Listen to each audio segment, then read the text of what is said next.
Welcome to Pilot 18. Today we will be learning about visibility and fog. So first let's understand what is visibility.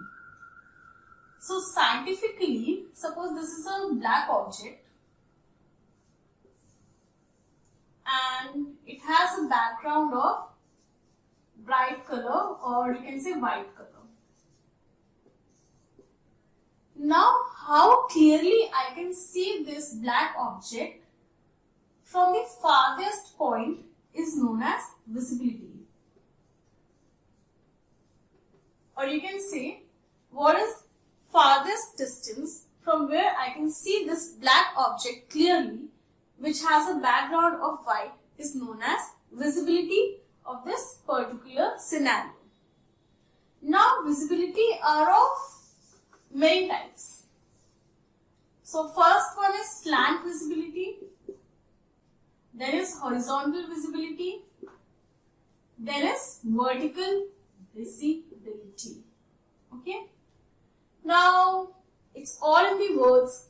Slant means this is aircraft, this is ground or runway, you can say. The visibility which is in slant direction is known as slant visibility. Horizontal visibility is in horizontal direction and vertical visibility is in vertical direction. So vertical visibility, let me be clear, like when we are looking up in the sky at night time, we can see stars, okay, when there is less pollution. So technically speaking, our eyes, they can see till infinity, because stars, they are like infinite, they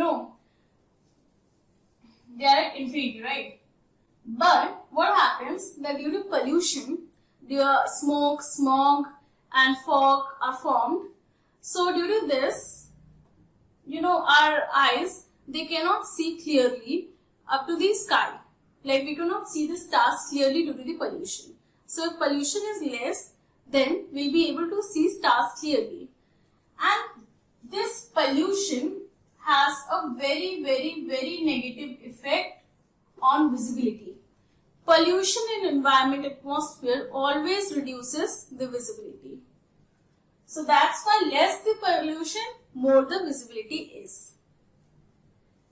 Then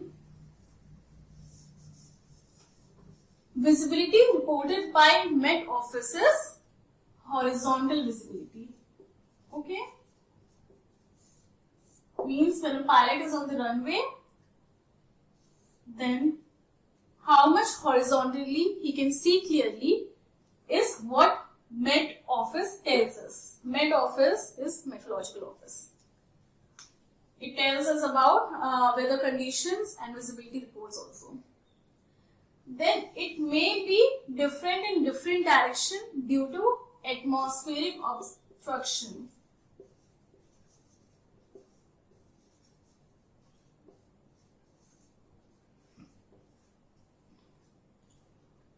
So, what is atmospheric obstruction? More the pollution, less the visibility. So, pollution is called as atmospheric obstruction here, okay? Then this visibility is different from vertical or horizontal visibility. I told you slant visibility, it is different, right, from vertical and horizontal visibility. Then we have something called as visibility landmarking. So runways, suppose this is runway, it is having visibility landmarking, okay. By this, a pilot can know what visibility is, and during night time, this marking they illuminate so that pilots can know the visibility during night time too. Then we have something called as RVR, that is runway visual range. Now, runway visual range consists of some equipment, that is runway surface marking, light during night time, so that in night time also we can see what visibility is, and surface marking is nothing but land marking. This also tells us about the visibility, and pilot can easily identify the center line of runway. If pilot can see the center line of runway, means the visibility is good. Then RVR equipments near landing and takeoffs are present. Okay, we already talked about land marking and everything and lights and all. So these are RVR equipments. They are used when visibility is less than 1500 meter. Now, if visibility is less than 1500 meter means I cannot see beyond 1500 meter with my naked eyes. Okay. So in this case, I need RVR equipment near landing and takeoff. Why landing and takeoff? Because they are critical points. Here I need a good visibility so that no accident or incident takes place. Now we are at the very crucial part of the chapter. We are going to learn about the visibility in different scenarios. So this is important part because they will ask you about relative humidity. They will ask you difference between mist and fog. They will ask you what is visibility in fog, smog, dust storm, and all these things. So first of all, what is the reason of poor visibility? It is water droplets, emissions from vehicles and factories,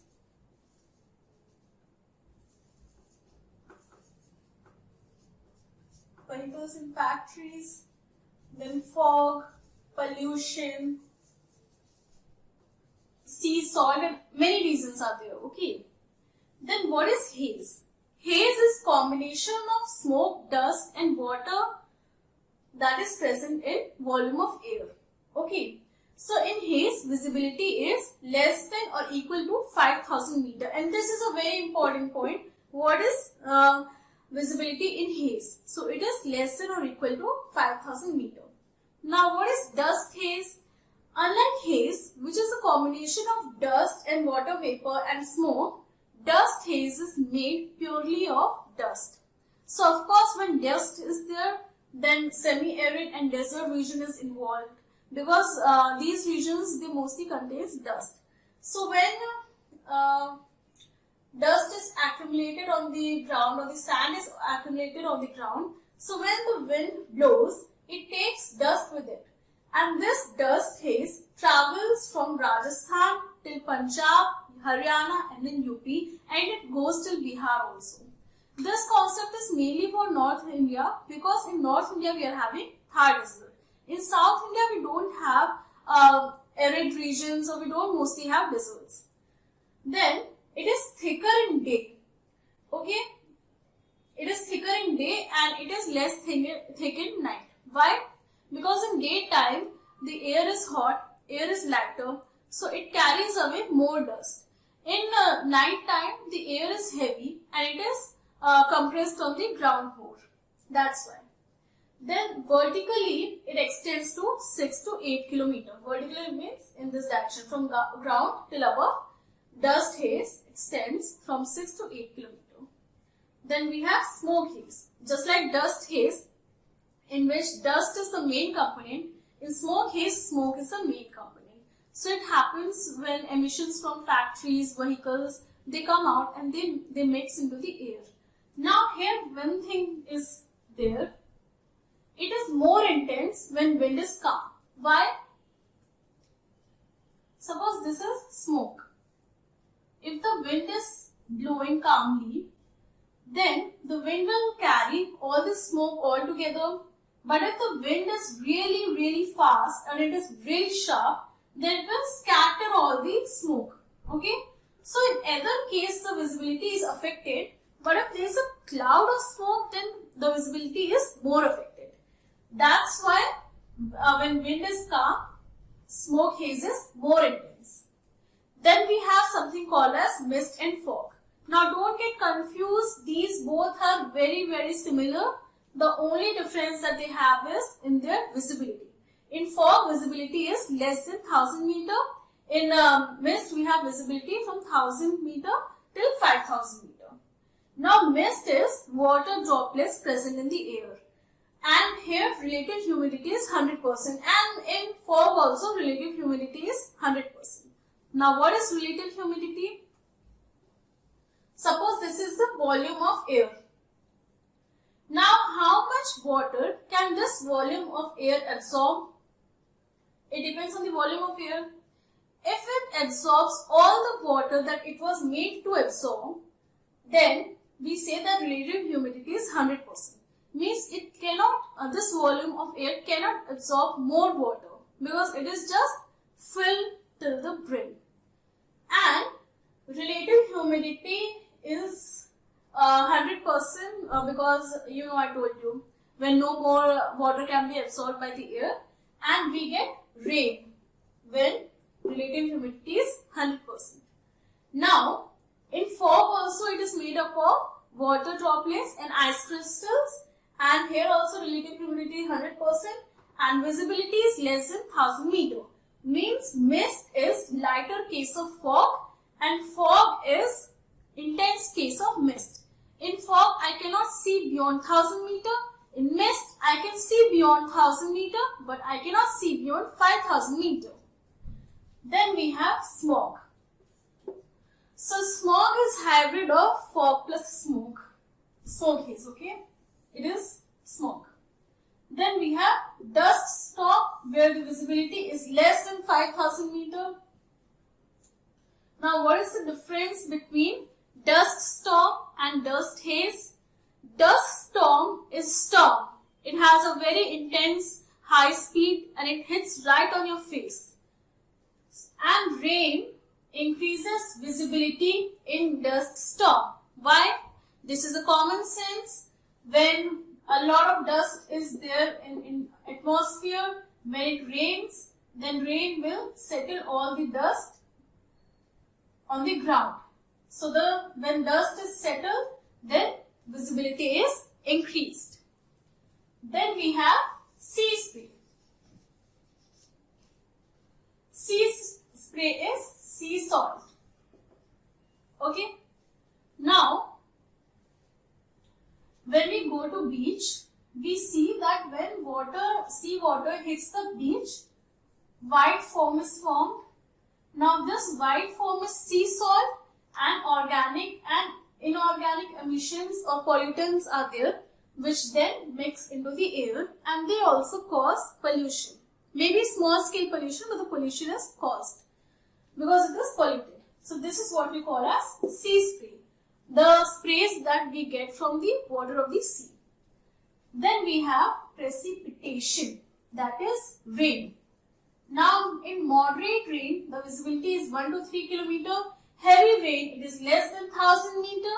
Then drizzle is 3 kilometer or less visibility, and snowfall visibility is 1000 meter, less than 1000 meter. And this is a very, very important question. They will ask what is visibility in heavy rain, moderate, drizzle, snowfall also they can ask. Then visibility in dust storm, visibility in dust, haze, mist, fog, it, all the time it comes. Okay, just don't get confused between mist and fog. Now there are many types of fog. So let's learn. So first one is radiation fog. This is a very normal phenomena which you can see in North India during winters. What happens that when pressure is high, then air will be settled to the ground, and when air is settled to the ground, condensation takes place, and due to which clouds of water vapor is formed. Okay, so this is what we call as radiation form, and this is the most common form. So for this process to happen, it happens due to nocturnal cooling. Okay, it happens when in night the air it gets cool and it settles to the ground. That's why high pressure is there. Okay, it is a winter hazard, high pressure, it happens in cloudless nights. Then moisture close to the ground settled as dew. Now here, the air it is cool below the dew point. What does it mean? What is dew point? First let's understand that. It is the atmospheric temperature at which water vapor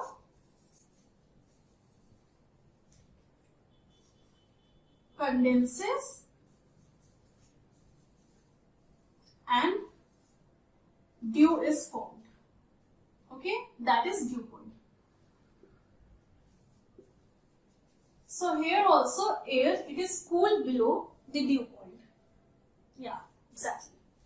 So it happens in northwest India, and it also includes UP, Bihar, Jharkhand, Chhattisgarh, Assam, and these states. Okay, Assam. Sorry. Then we have advection fog. So in advection fog, warm moist air transports over cold surface. Surface temperature is less than dew point of advected air. It happens both on land and sea. Now let's understand this with a diagram. So look, one thing that you need to keep in mind is whenever fog will be formed now, then water will be cooled below the dew point. When water is cooled below the dew point, then only fog is formed. Now what advection fog says is, suppose this is land, this is sea. Actually this happens both on land and sea. So just don't think that this happens only over sea. It can happen on land also, on cooler surface. So suppose land is having warm air, warm and moist air, and it flows to the cold mass, okay, above cold mass or above cold surface, okay. Then advection fog is formed. Okay.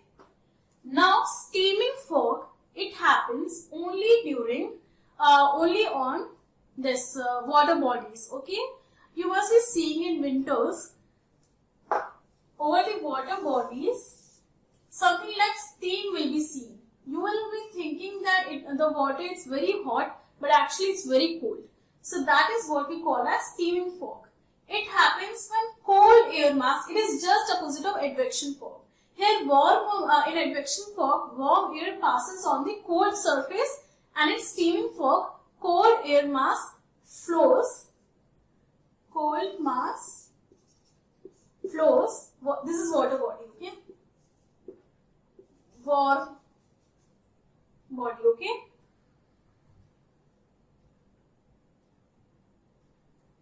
Warm sea. Then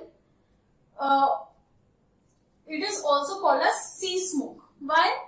Because I told you it looks like a steam during winters. Then we have something called as frontal fog. So what is front? Front is the boundary between two air mass. Okay, these air mass can be cold and warm. Air mass 1, air mass 2. Now this body is called, this boundary is called as front.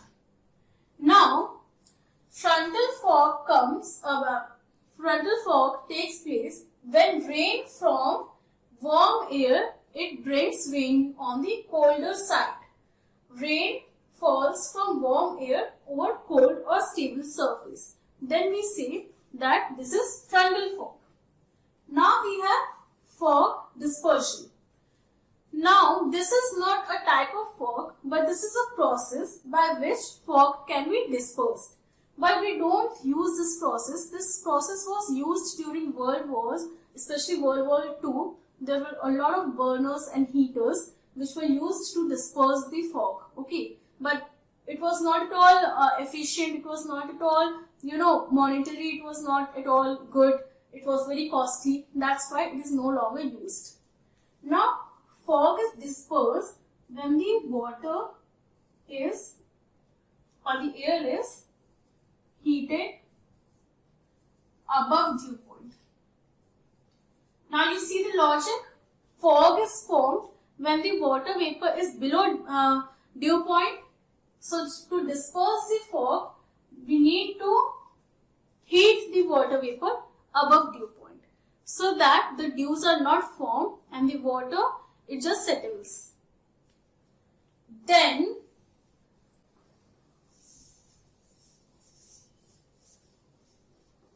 to see that in which cases fog is formed. Like in which conditions fog is formed. So the first one is stable atmosphere.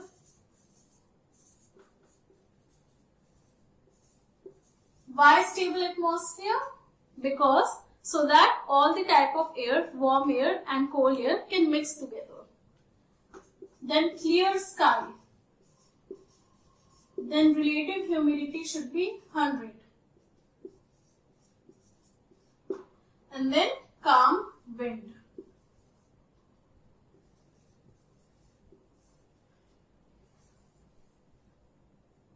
These things are very, very important for the fog to be formed. And you must remember them. They can ask you, they will give you 3 options and they will say which of the option is important for fog to be formed. So first one is stable atmosphere, then clear sky, relative humidity 100%, calm wind, and you can add one more, high pressure. Okay?